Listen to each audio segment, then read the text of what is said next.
Awesome. Okay, so how would you say those suggestions you offer differ from different types of media? So going into television, theater, film, Right, radio, right. and And that was part of my personal journey because I was first hired as a commercial actor.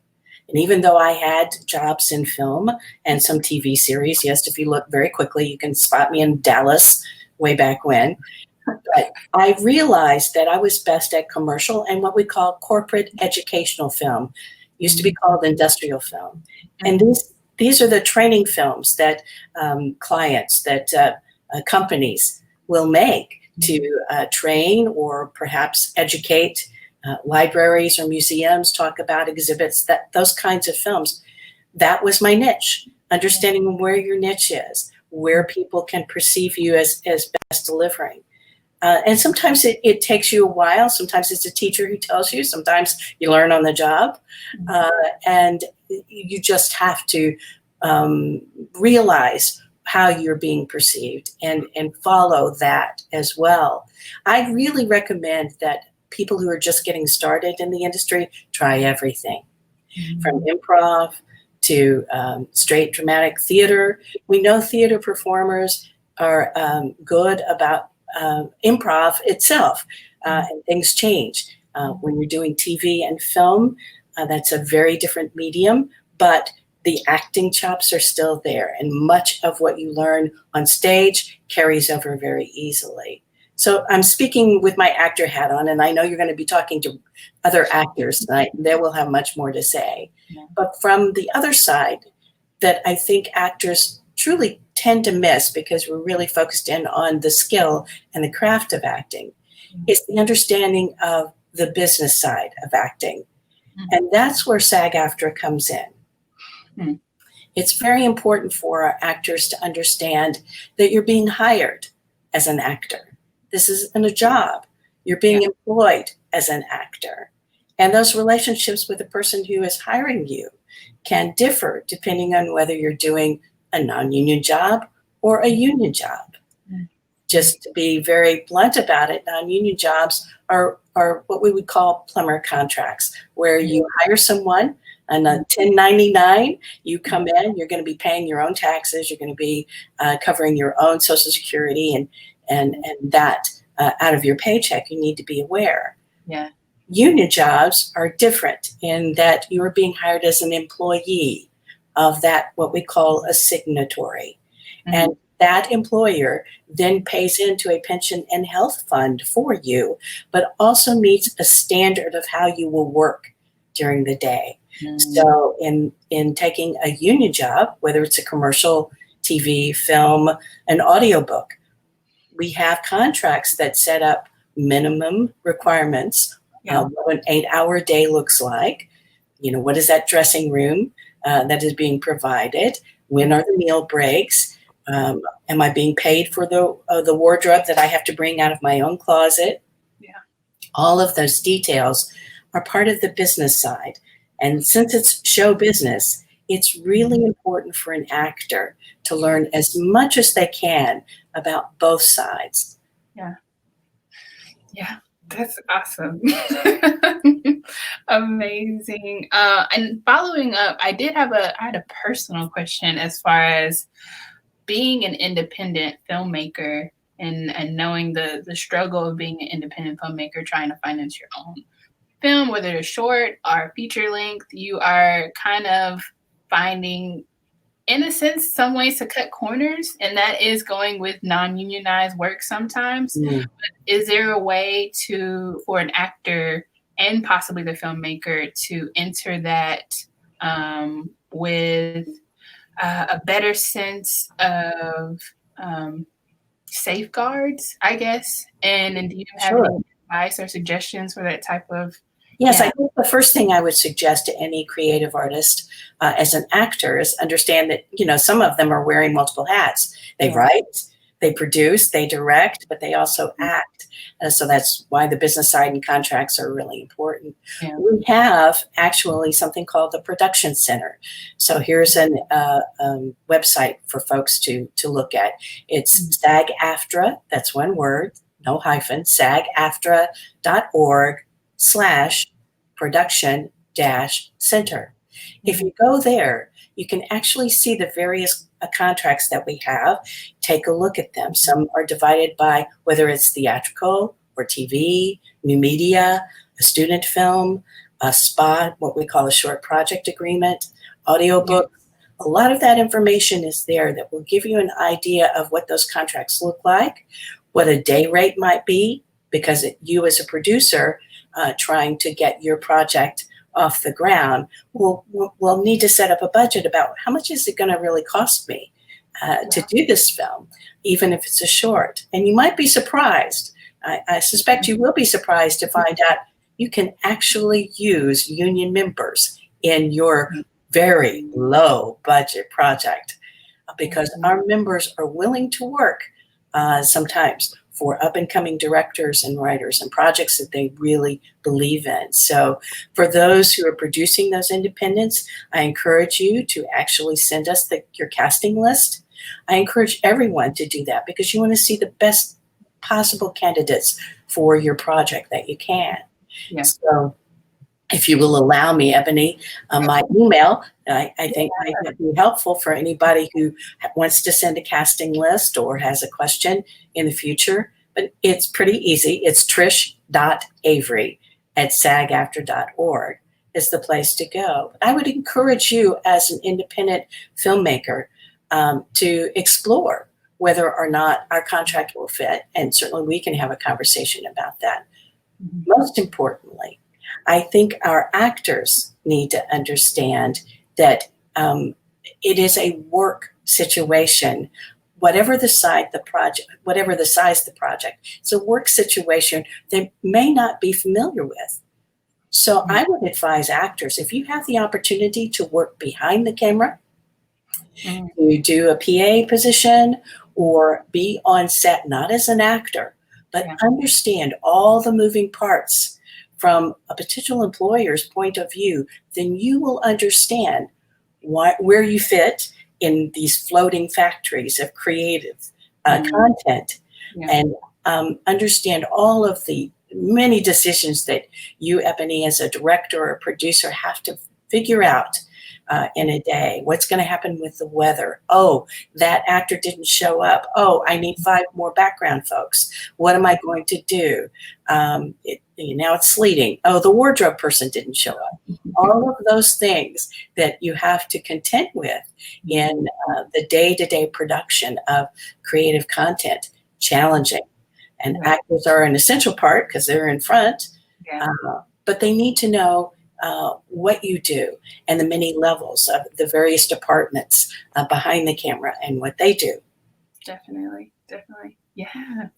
We do have a question from an audience member. I will pull it up. Jared, he asks, what do you see in the future in the Dallas market? Oh, Jared. Yeah, well, thanks for asking the question. I'm a big proponent of growing the creative content market in this region. I have spent my whole career in Texas. I'm still here, and what I have seen in the last few decades has been very promising. Because I sit on the board of TXMPA, I can tell you that we are looking at an expanding market.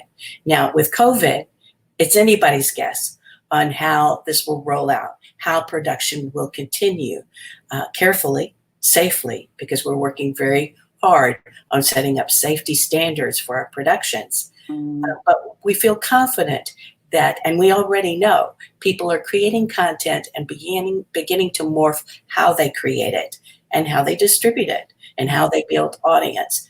So I'm very positive about our future. The Dallas market historically has been a big commercials market, but we have in the past few years seen more television series and larger theatrical productions come into the state. I'm working hard to make sure we see more. Yeah. Awesome. I did want to follow up because I saw also that Jared was working in voiceover. So do you have any comments about that? Oh, sure. Absolutely. During COVID, what we have discovered is those who have a workable voiceover studio have continued to work. They haven't missed a beat. So that market is absolutely expanding. Audiobooks are on the uptick for sure. Voiceovers are needed for just about everything, from commercials to, you're doing a voiceover ADR work in TV and film sometimes. So it's there. And really most actors say, oh, that's the best because you can be at home in your pajamas and do voiceover work. Not unless we're on Zoom, okay, right?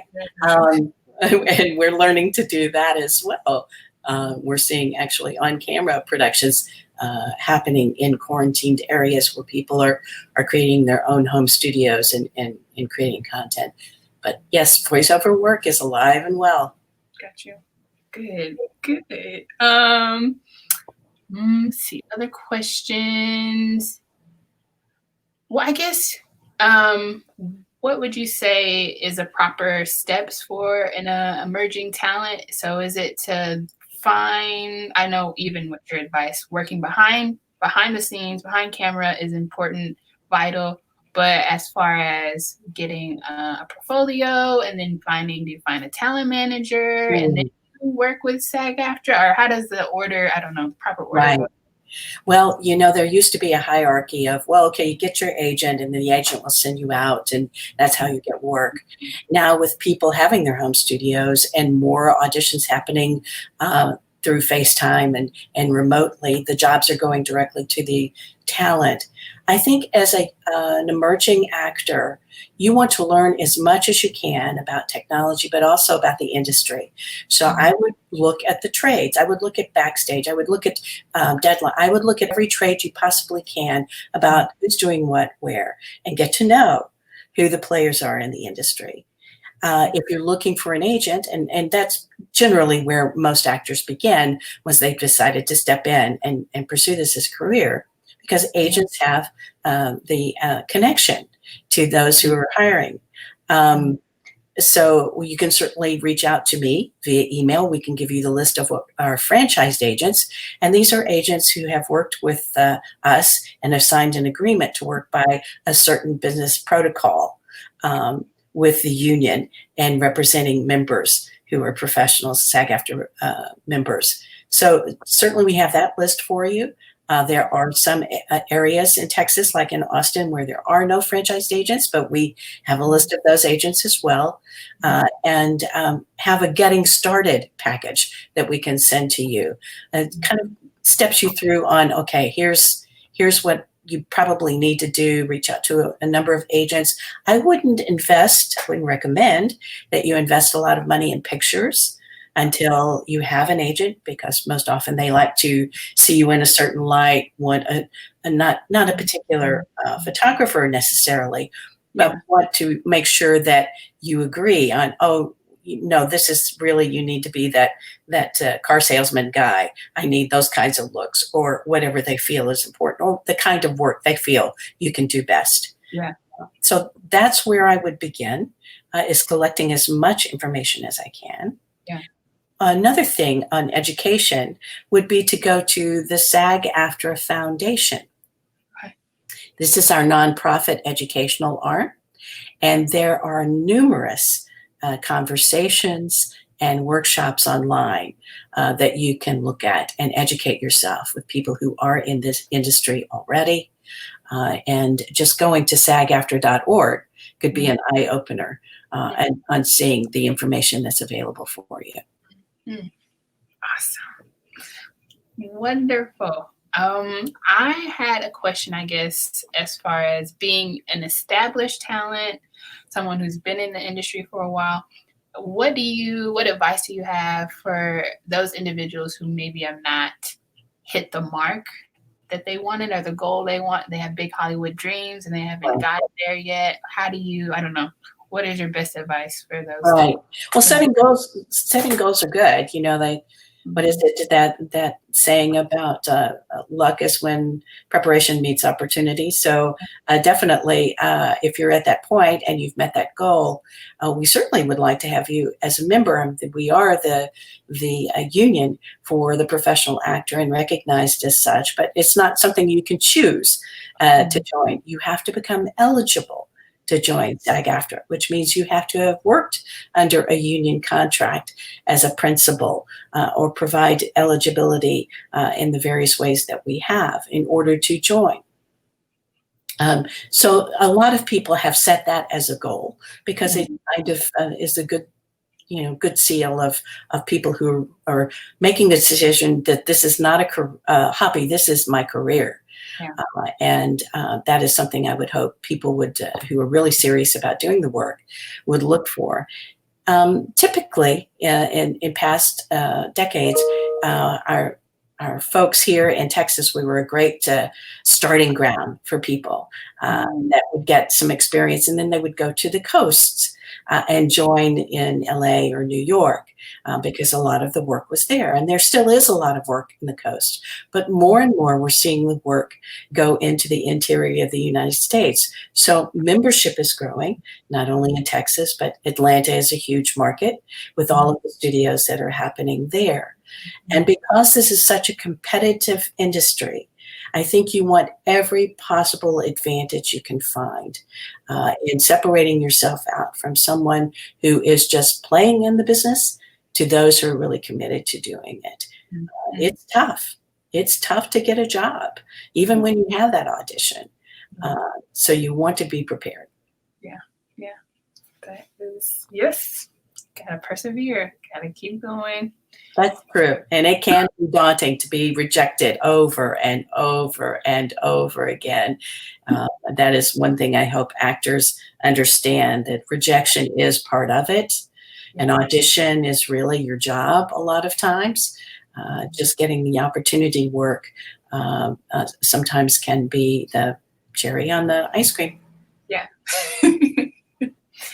I wanted to ask, as a representative in the industry, have you seen a shift in the equity and accessibility for talent of color? Is that, do you see that as something that's changing the industry? Not fast enough, not soon enough. We certainly need to do more, and we are continuing to do more. And I would invite people to go to sag-aftra.org and see what we're trying to do to diversify the casts that are out there. We did build something in our contracts, especially theatrical contracts, where a producer has a set level of minimums they have to make depending on the level of their budget. But we allow that budget to rise if they hire more people of color or in the 4 protected groups. So that is what we call a diversity incentive.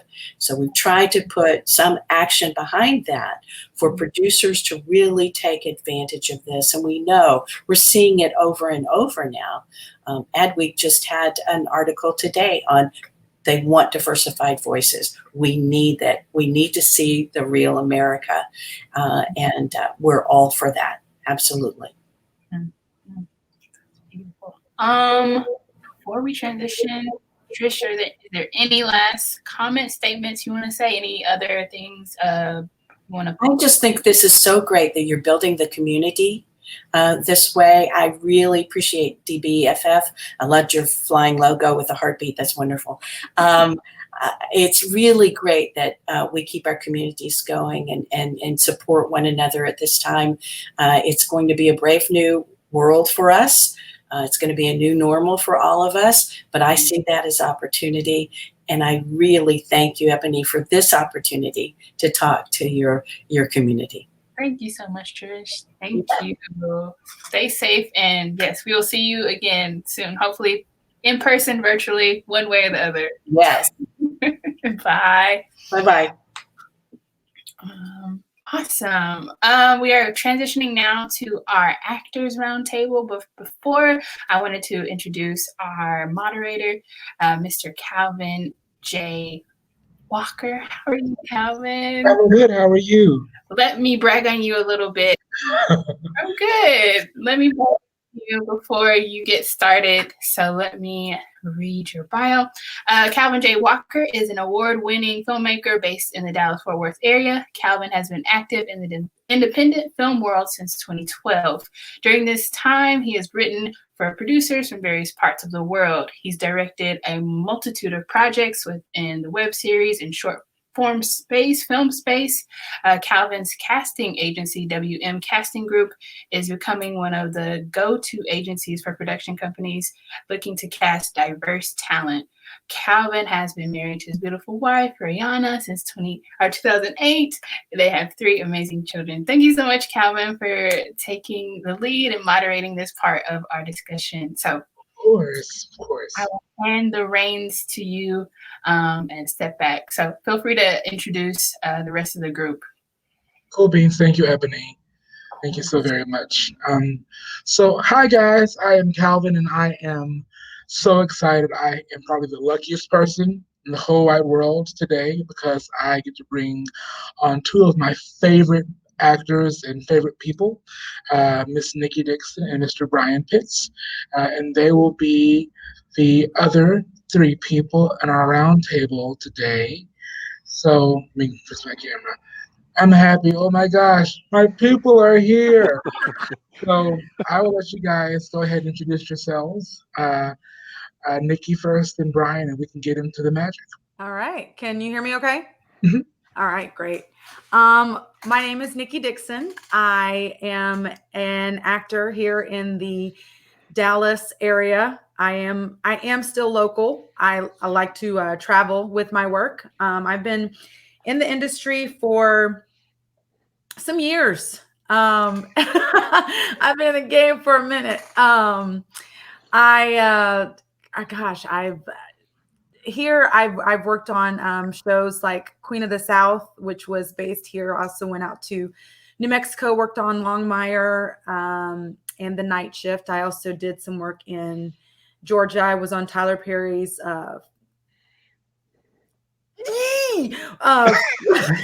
what is this? He has so many. For better or worse, Lord have mercy, forgive me. So yes, that just completely blanked me out. That's crazy. And I am also a proud member of SAG-AFTRA. So thanks, Trish, for being here. I was watching you. So that's a little bit about me.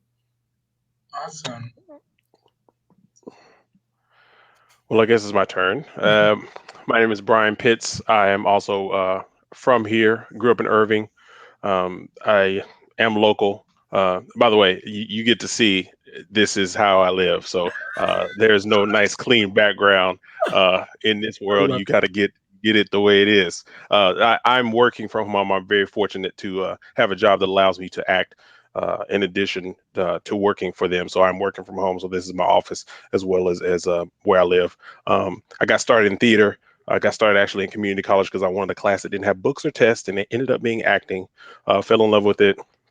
Got involved with Dallas Shakespeare early. Got an agent through making a connection there, and then just took off from there. So very, very grateful for every opportunity I've gotten and the people that I've met. So and very glad to be here. Thank you for having me. Absolutely. So these are two of the most humble people in the world. So they gave you like the really, really condensed suite. I've done this, I've done that, but both of them have done everything. They've done TV, they've done film, they've done stage, and it is very, very. It's rare to find people who are versed in all the mediums, and so you guys are in for a treat because we are going to be discussing, all of it. The process of acting it's universal and specific. So the muscle of it is often universal, whether it be in theater or television or film, but the mechanics of it can change depending on the medium. So you guys can ask any questions that are specific to the medium, and also any questions that are universal around the craft as well. So to get things started off, our first question: what are the benefits of taking acting classes and or working with an acting coach? So before you guys start, I'm going to tell you all that I'm a huge, huge encourager of coaches. I encourage coaching personally. I encourage actors to never stop learning. I think one of the big things about a good actor or a great actor is they are constantly learning. And learning could be from a coach, or learning could simply be by observing people, by observing other actors. It's all about continuing to strengthen your gift and also continuing to deepen your well of empathy. Because if your well of empathy is not deep enough, you'll never be able to connect with the characters that you're playing. So I'm a huge proponent of coaching. When you're finding coaches, make sure that you're finding coaches that are not directors. What I mean by that is you want to get into classes that help you learn your muscle versus say, can you try it like this? Oh, I don't like that. Do it like this. I want to see this. Those kinds of classes are teaching you to be directable, but they're not teaching you how to make choices and how to correct choices. So finding good quality classes and good quality coaches is a huge thing for me if you're looking to move forward in your career as an actor. So Nick, you can take the question first. Sure. I think it is imperative to continue on coaching, because being in this market, being in Dallas or a regional market, you don't necessarily get the level of auditions or the amount of auditions that you would get if you were in, say, New York or California. So Right. you might not be, auditioning all the time. So you need to, like you said, just keep working that muscle, and it allows you just to stay fresh, because when you do get that audition, what you don't want to be doing is trying to find somebody to help you and coach you through it. You want to be, what is it? Don't be ready. Don't have, I am all over the place today. You ain't gotta Be ready so you don't have to you get don't ready. have to get ready. Yeah. So I currently train here in Dallas with Glenn Morshower. And then I'm also a part of the Identity School of Acting, which was originally based in London, and then they expanded to Los Angeles. You had to do an audition to get in, and I'm actually about to start my second term with them. And so right now, currently in this pandemic, I am taking classes 3 days a week. So Monday, Tuesday, and Thursday, I am doing something to better myself, so I'm ready when this business gets ramped back up. Awesome. Mr. Pitts? So I would say, piggybacking on what you said earlier about you want to be directable, but you also want to learn how to make those choices, as well as it will deepen your wealth for empathy. It will deepen your emotional catalog, so you can pull from different experiences. If you played a 90-year-old Asian store owner or the Emperor of Rome, vastly different things, but you will learn things about yourself in that process, and you'll also learn things about the character that you can pull from as you move forward. A lot of times, also another good thing is when you're in those classes, it's good for networking.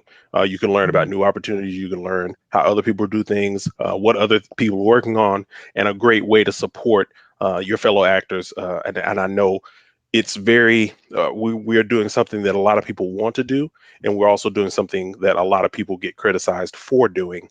And the thing that those classes can often give you, if you are in a good positive classes, it can encourage you to keep going. Because in an industry where your video goes out every once in a while, in an industry where you are lauded for being 25 to 30% successful, dealing with 70 to 75% failure can be a challenge. That's so good. That's so good. I think that that's something that we have to acknowledge as well. The roles that you see people getting, times that by 20, times that by 100, that's the number of auditions they've been on. And oftentimes we don't see the audition process because that's not, broadcast, but we see the bookings. But you have to learn. I think the one of the things that I find to be true is the part of the job of acting is really auditioning. If you can learn to master auditioning, if you can learn how to really go in and book a room, at that point in time, that's how you build up your name to be the, hey, come in for a meeting. So now I'm not sending in a tape. I'm coming in for a meeting. I'm doing a chemistry read to see if I'm a good fit versus kind of constantly auditioning. But until you get to the level where you're getting called in for meetings, your job as an actor is to book the room. Mm-hmm. Then after you book the room, the fun stuff can begin. All the character development and the wardrobe and the working with the other actors and all the fun stuff that people think acting is. Or people say, oh, I want to be on set. Got to be on set. Well, you got to book the room first Yeah. before you can get on set. Before you can, enjoy all of the lines and the script. You have to learn to book the room. And those classes, I believe that one of the things that when you're looking for classes, look for classes that have a bent towards cold reads, or classes that are definitely including cold reads and how they teach you curriculum wise. Because what I find is a lot of times I have actors who I work with as a director, and they're coming in from classes where all they do is scene study.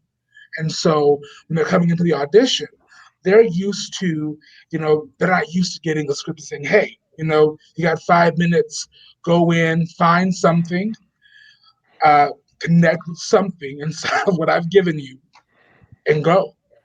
But that's the job.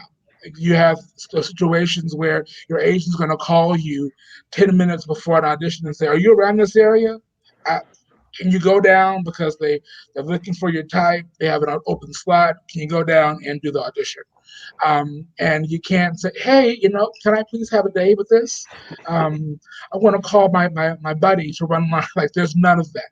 You have to know how to come in cold and how to find something in the side or in the monologue. Again, it's a muscle to be able to give a convincing read. And so find classes that are constantly pushing you to do the hard thing, to work the muscle, so that whenever there's only you and the opportunity, the muscle works for itself. And a lot of Um, times you want to have that yeah, opportunity when you're in an audition. They'll say, hey, I know we called you for this, but can you read this other right. thing? And then that can lead to another opportunity because they see you in a different light. If you're able to do that quickly, then they know, oh, and also that'll mark you down in their book for later. Oh, I remember I gave him this, but he was able to do that. And that will give you a wider scope of work. And in addition, that they want to piggyback on, I think we all know people that interview well. And then when they get to the job, they're kind of like, I don't really know how to do that, but I'll learn, and then you're good. So if you can book the room and convince those people off the top, get your foot in the door, and then you can show and prove. Audition for your Absolutely. career, not your job, or for that job. Yes, right. That's so good. That's like, if you're an actor and you're listening to that, I want you guys to understand what they just said. There are people, you will go into rooms and you may not land that role, but the casting director or the producer or the director, like, I really enjoyed that person. They weren't good for this, Mm-hmm. but they gave one heck of an audition. And you go into the file or the pile of people to consider later on. Um, and the way that you react in not getting the job is just as important as reacting when you do.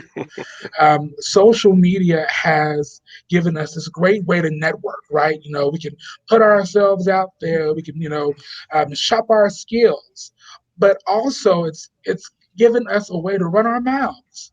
Uh, Mm-hmm. and I've seen where actors have kind of gone on these rants about not getting jobs, not knowing that the cast and director actually really liked them a lot. It's just they weren't good for that.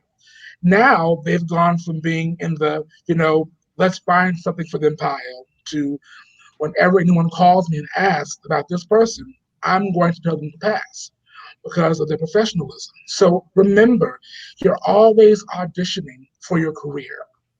You're always needing to stay flexible for any opportunity, for any redirect, for any, again, new, hey, seeing you now, you're probably a better fit for this than what you auditioned for initially. Can you read these sides? And saying, sure, I can, and doing the work of the actor. Uh, so let's move on to the next thing, which is a question that I think we really need to dig into, especially for newbies. who are kind of obsessed with getting an agent. Got to have an agent, got to have a manager because that's what's going to make me legitimate. So how do you know when to work or start working with an agent? How do you pick them? And what kind of questions do you need to go in asking your agent as an actor? So Pitts, I'll let you start this one off. I will tell you the biggest lesson that I learned about working with agents is the agent works for you. I didn't understand that at the beginning, and I really thought that I worked for the agent. So you have to have that mindset going in that they work for you, meaning they need to have the same goals that you have. They Mm, need to be taking you in a direction that you want to go. On a personal level, when I got my first agent, they sent me out for a certain type of character. And I went because I was like, oh, they must want me to do this.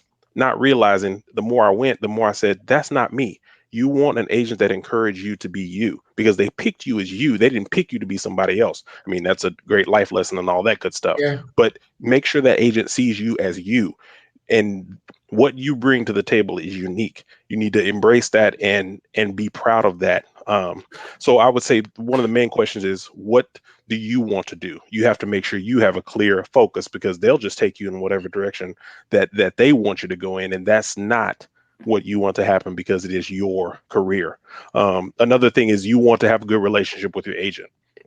Now that will sometimes include things being social, making sure you go in the office every once in a while and take them flowers or a bottle of wine or, something, just to let them know that you appreciate them and you're thankful for what they're doing.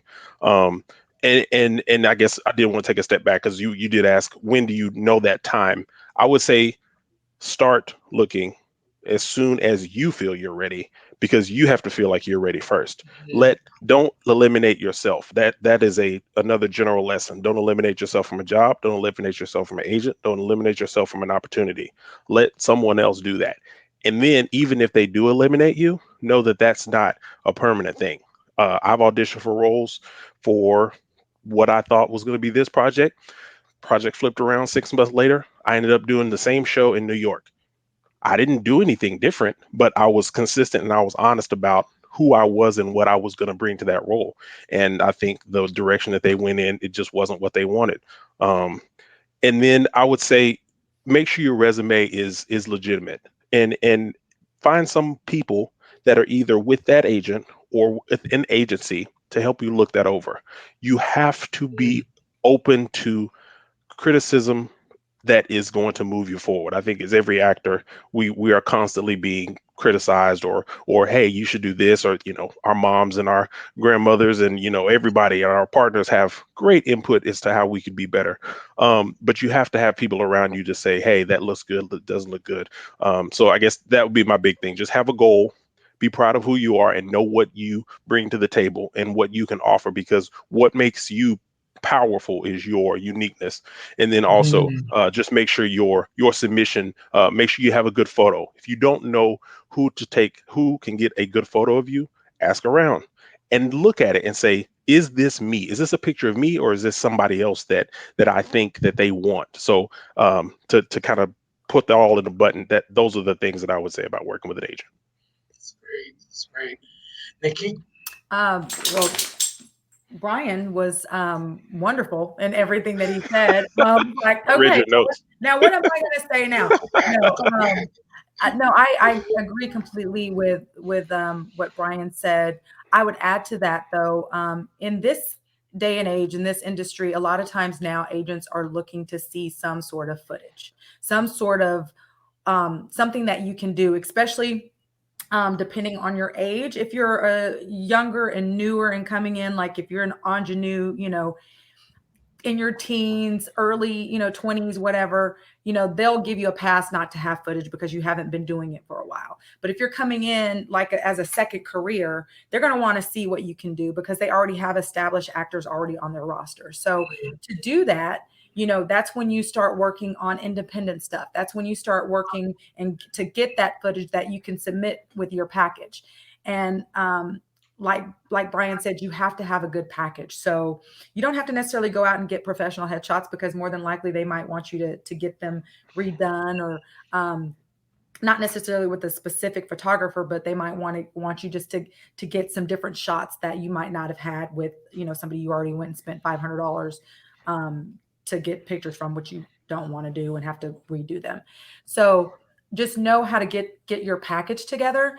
And honestly, like Bryan said, it's really when you're ready, and you can just really submit to them and see. But remember, they're only getting 10% of the money. You're getting 90%. So you as the actor need to do 90% of the work. So you can self-submit. There's all kinds of resources now. Actors Access, Backstage, all these casting sites that you can go on, and you can self-submit, and you can get auditions and stuff yourself. Not saying you don't need an agent, because they do get you the larger work, if you will, but you can get a lot on your own without an agent to make yourself look more attractive when it's time for you to get an agent. That's awesome. And I am sorry for that small burst of sound on my end. My children are. Oh, my dog is in here shaking her tail. I hear this. Here she comes. I'm like, ah. My son, he only comes whenever I'm on the phone or when I'm like on one of these things. At that point in time, I am the most important person in the whole wide world. That's my dog. That's my dog. Hey, Mom. Yeah. But there are so many good things that they just said, guys. One of the things that I loved that Bryan said is know what makes you powerful. Know what makes you. So I hate saying this because I think that sometimes people consider actors as commodities instead of people. But you are your brand. You as an actor, whoever you are, your name, your stage name, whatever you go by, that's the brand that you are embodying. That's what you are putting out into the world, and that's what you're hoping people will, give money to. People will hire you. People will, ask you to be on their projects. And so you have to know yourself, right? You have to know what you're looking to accomplish. And I think that that's one of the things that a lot of younger actors don't necessarily know. They come in really green and it's just, hey, I want to act. That's fine. But what exactly, like what's the trajectory for you? What do you want to do? I want to do everything. Okay, that's great. Let's dig deeper. Let's keep on digging until we figure out, this is what I want to be an actor that can do television, film, or stage. I believe that right now my strongest suit is television because I have this in my tool chest. This is what I'm looking to do right now. This is there is in corporate America, people path their careers. They have, I'm going to do this first, and I'm going to go here. They path their careers in ways that they can attain things. Inside of creative spaces, we often have people that aren't pathing their careers. It's just, I'm going to do it. And it's like, well, hold on. You are. Yeah, I'm sure you can, but you got to be strategic with how you're pathing. So knowing what you bring to the table, knowing what table you want to go to, right? Knowing that you can't eat off of everybody's table. Even if that agent offers you a contract, look at, who they're representing, what kind of work they're getting for their people. Ask other actors, hey, you with this person, did they give you your money on time? Do they send you auditions? Yeah. I know it's true because that's different. A little bit different though, right? Because everybody has different experiences with different agents, not necessarily the money piece of it. I mean, bringing more money on time, that's a universal question across the board. But you definitely have to make sure that you and your agent are on the same page. As like Bryan said, how do you see yourself? How are you marketing yourself? What is your brand? If they don't agree with your brand, then maybe, you can, set up a meeting with them. And, my agent, Linda McAllister, she's awesome about saying, hey, do you want to meet? What do you want to talk about? What do you see? What do you want to do? You just have to have somebody who's in your corner. They're part of your team. You have to think of your agent as your team, or your manager as your team. Like, you guys are all working together to make your career go wherever you want it to go. As Bryan said, because it's your career, they're working with you to make sure they put you in the path that you want to go. So, and you might not, and every agent doesn't work for everybody. You know what I'm saying? So it doesn't mean they're not a good agent. It just means they're not a good agent for you. And I think that you make a great point. And my thing is when I'm saying kind of ask around, if you respect somebody and say, hey, what is it? How's that relationship going for you? Mm-hmm. What don't you like about it? Mm-hmm. Oh, she's mean. What do you mean she's mean? She's very direct. For me, as a person that communicates directly, that could be exactly what I need. Right. If I'm an expressive communicator and I get my feelings hurt easily, then maybe that's not. But those conversations, mm-hmm. career conversations involve probing, whether it be, you asking people their recommendations or you speaking to people that you want to work with. Mm-hmm. You can't ask surface level questions and expect any information that's really going to help you make the right decisions. So, leaning into that process is so important. Mm-hmm. And I think that what Nikki was saying regarding having those meetings, one of my favorite actresses is Niecy Nash. I love Niecy Nash. She's great. She is amazing. And she's a human too. She's a Nikki was on Claws. Yeah. So humble brag. But I love Niecy because I watched an interview with her and she said, I called my team into a meeting and said, I want to do drama. Don't send me anything else comedy. I want to do drama. That's what I want to do. And they had a hard time with that at first. She said, I can fire everybody and find new people, but this is what I want to do. Mm-hmm. And after that, she got the Emmy for Moving On. And then she ended up, getting nominated for When They See Us. Yeah. So she got into the space that she wanted to get into, but it was because she took the steering wheel. Okay, and so your agents aren't there to drive you anywhere. Okay, they are a part of your car.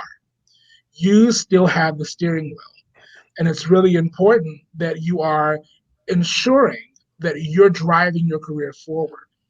Okay, so having an agent versus not having an agent sometimes is a matter of being more aware of certain things, not even opportunities, but being aware of how your resume looks, how what skills you're putting forth, or you're moving forward as far as in your skill Rolodex, if you will.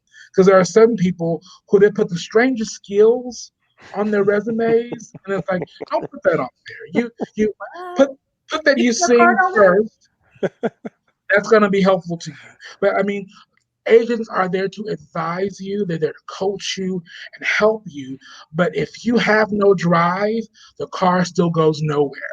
Agents are not the answer for you moving forward as far as you have this huge trajectory. If you're lazy now without an agent, you'll be lazy with an agent. Yeah. Okay? That's not the end all be all. Don't think of getting agent is the end of the story. That's like when everything starts like ramping up even more, because then there are a lot more expectations, a lot more bigger opportunities. You're going to be at a lot bigger tables. So it's Absolutely. Like, yeah, you got an agent now. It's like, now you're real. Yeah, absolutely. So I want to ask you guys a question that I'm interested to hear. How would you recommend for actors to deal with conflict on set? So maybe you have an issue with another actor or a director. What's the best way about going with conflict, about resolving conflict on set? So Nikki, let's start with you. Yes. I have to. No. Honestly, you have to take the person aside.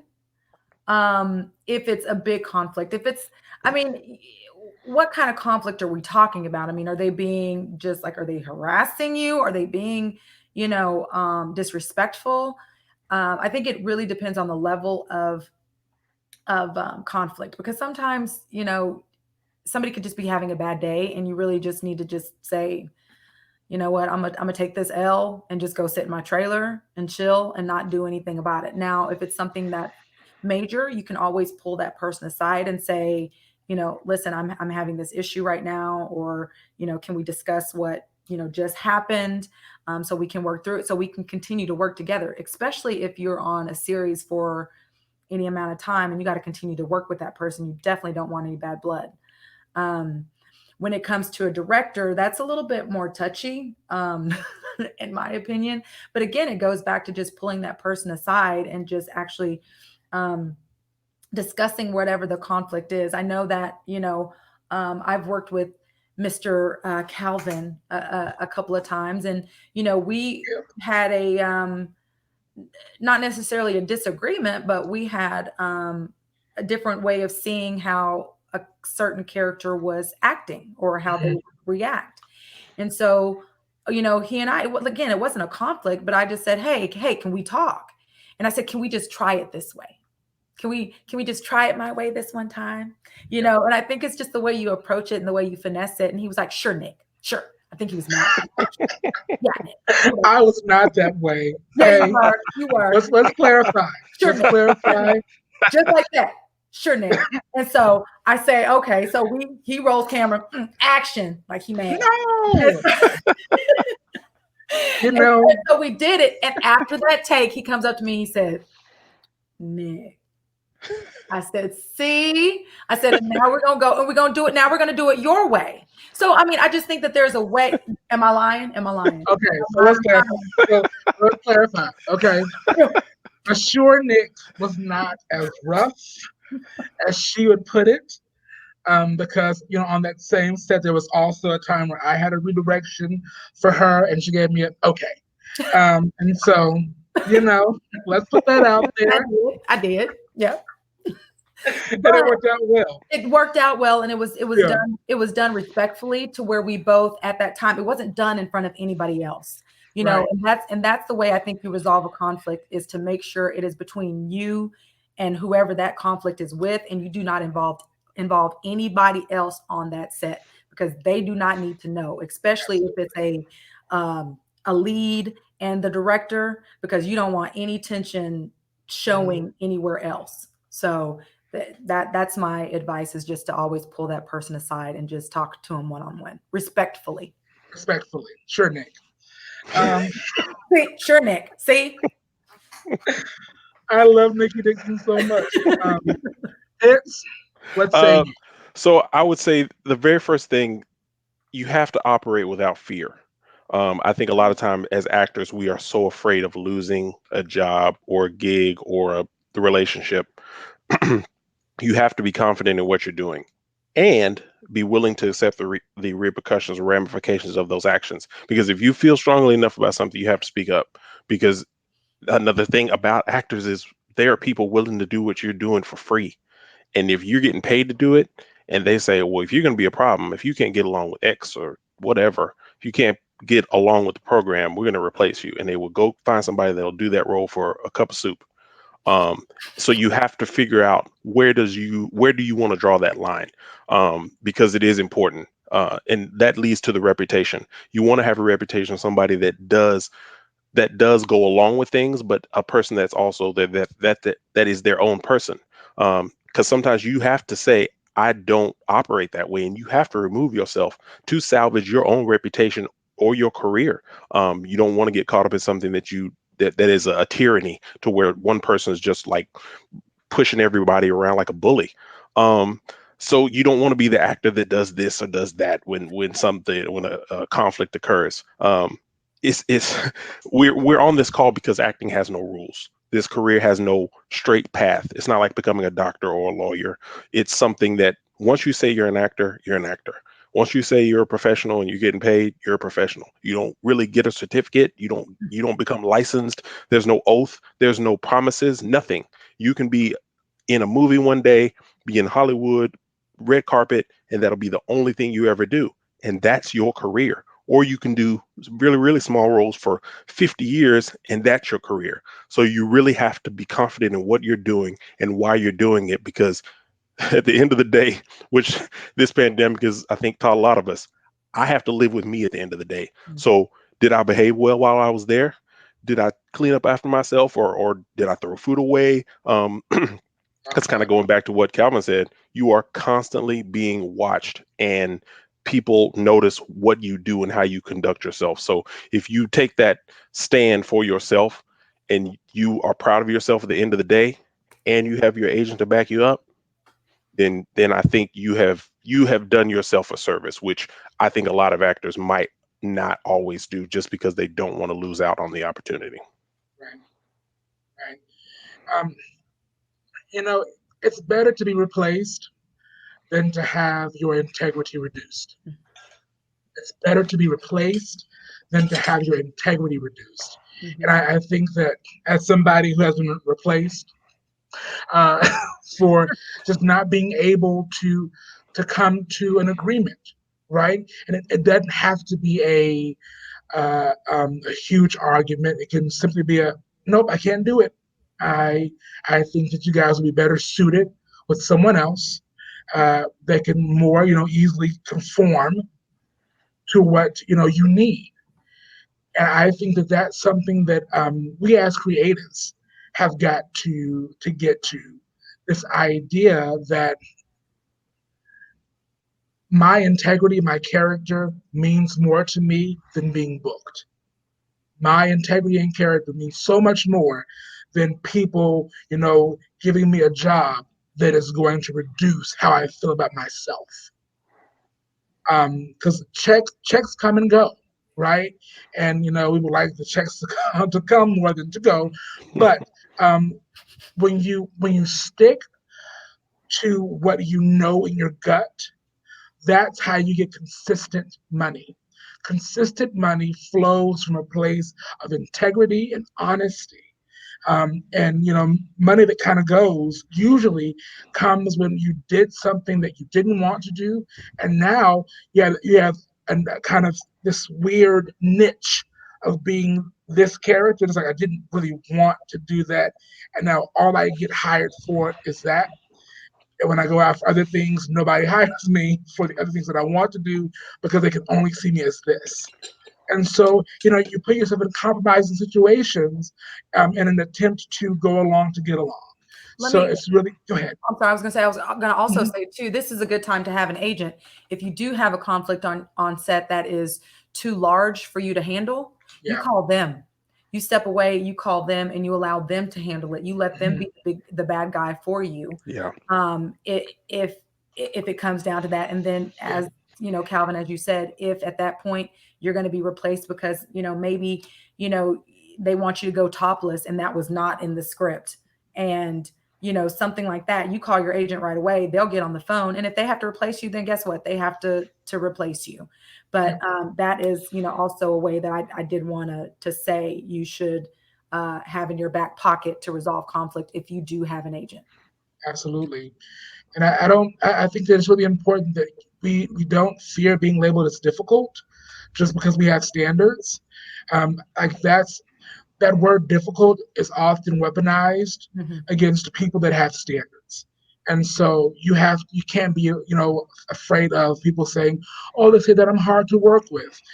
Okay, if they say that you're hard to work with, you have to realize that maybe the people that they're connected with aren't who you need to be connected with in the first place. Or maybe a situation will come up where you can prove them wrong or prove that what they're saying is invalid, but you can't focus on being considered difficult right now. You have to make the best choice for you so you can sleep at night. So when this comes out, you can feel confident in the work that you put into this. Amen. And you're not saying, oh, it's out. Please don't tag me. Please don't tag me. Preacher. Because it happens. Yeah. I know we're nearing our end. So I'm just popping into with great dismay about your 5-minute warning. Yeah, we would love to hear last words, last gems. Yes. And there was a question that someone just asked about memorizing lines. So if that's something that you want to comment on too, feel free. I see you, Jared. Yeah. Bryan, how do you memorize lines? For me, I will say one thing I learned, it is very muscle memory and very spatial awareness. I know I'm talking about my son when I'm by the couch. I know I need to cross left and start talking about the money from the insurance. I know that's how I memorize lines, is very kinetically. That was the word I was thinking about. Very kinetic. So it's that, and I do this thing, and I have to say it. I record my lines, and I go over them, and for me that works, because then when I get on stage, it just comes out. Like, I know there's a lot of times I literally am not.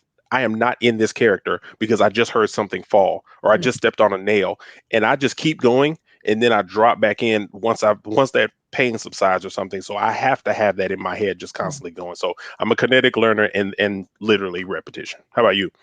Well, I actually write my lines. So I get Yeah, it, yeah, I get yeah. it out of the writer's voice and put it into mine. And so I'll write it, but I also do what you do as well, as far as record it, but I record the other person's lines, Hmm. and I'll leave space for me to say my lines. And so, I'll do it with the paper for a while. I'll hear it, make sure I have enough space to get out the line that I'm trying to get out. And then once, after I go over it a couple times, I'll put the paper down and I'll just play it, and I'll just hear the other lines. That way, that helps also with what? Time. Yeah, listening. Yeah, Yeah, listening. yeah. Because that's the biggest thing with acting, is listening, and to be able to listen to what the other character is saying and how you connect with them, because you're not waiting what you got to say. You're actually listening, Right. absorbing, taking in what they're saying, and it allows you to do that and learn to do that, because you're listening for what that person is saying, and then you're able to deliver your line. So that's how I memorize. Nikki's very gracious. You have to give to your other actors. You keep giving. You giving, I'm giving, and that's like, you both rise when that happens. Yes, it's not about you. It should be about whatever that other person is doing in that scene. That is the most important person in the scene, is your scene partner, not yourself. Yeah, yeah. Always remember that. That's Amen to that. Awesome. There are a couple of questions on the comments. I would hope if you guys are able to go to DBFX live stream and reply to those directly, because we're almost out of time. Sure. And so I want to make sure that you guys can tell people where to follow you all, where to find you guys. Please book my friends, and don't book them because they're my friends. Book them because they're incredible actors who are going to give you what you need. Thank you guys so much for joining. But really quickly, please let them know where they can follow you and find you. Yeah, go ahead. I am Nikki Dixon on Facebook, and I am at the Nikki Dixon on Instagram. I don't do Snapchat or TikTok. TikTok. Be an Instagram guy. I'm RevHale98, REVHALE 98. That's my Instagram. I use Instagram. That's kind of my only social media at this point. You don't But TikTok? I don't TikTok. The way my body's set up, Agatha, do you TikTok? I'm like delighted that I even know what you're referring to. That probably answers that question. But Calvin, speaking of like modest, how can we connect with you and find you beyond this live stream? Yes, I am Calvin J. Walker on Instagram. Watchmen Media, WATCHMEN, not man, but men. There are many of us. Media on Twitter, and Calvin J. Walker on Facebook.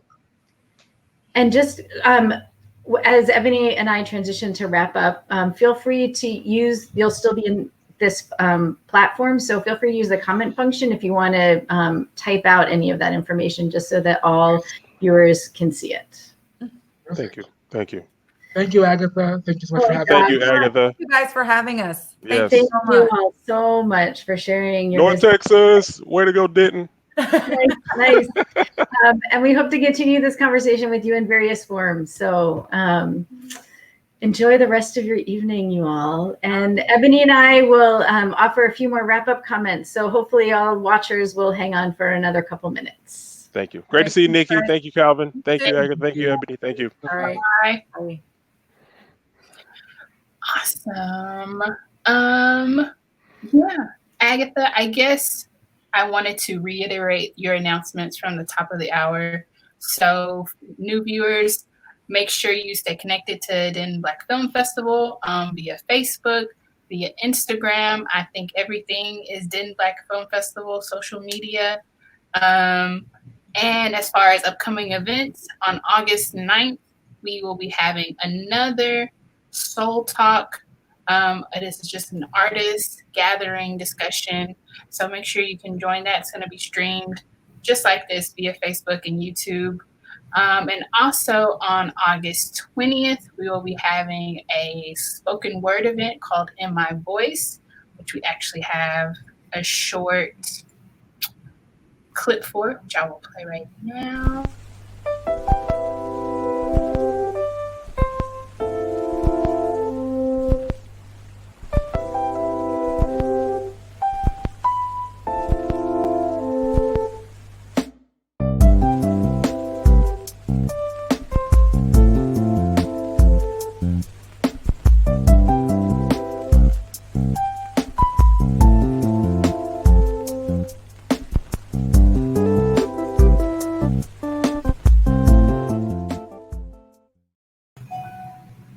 Awesome. Anything else I can put? Just to remind folks again, one other event that's coming up at the end of August that we're really excited about, some filmmakers who are still in post-production are going to be sharing the rough cut of their film with us and joining us for a conversation on August 28th, Friday evening. And we will share more information about that, but just wanted to let you know to save that date. Yes, and if you're not subscribed to the and I think make sure you go to the website, Denton Black Film Festival, dentonbff.com, subscribe to our email list, subscription list, and you'll get updates from there. So go ahead, Agatha. I'm sorry I interrupted you. No, we have one more treat, which is the recap, the sizzle reel. So we will share that with you just to get you excited about the upcoming festival, reconnect with the previous festival. And then we will, I think, wrap up the last bits.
Great. Just wanted to give the shout out to Nikki and to remind folks that this video will be available through the DBFF YouTube channel. So if you want to revisit any of this and get our guest info again, you can find it there.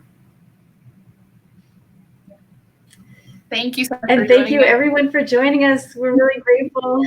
Thanks for all those who asked questions, and we look forward to more conversations. Yes. Have a great evening. Bye, Agatha. See you, Ebony. Bye.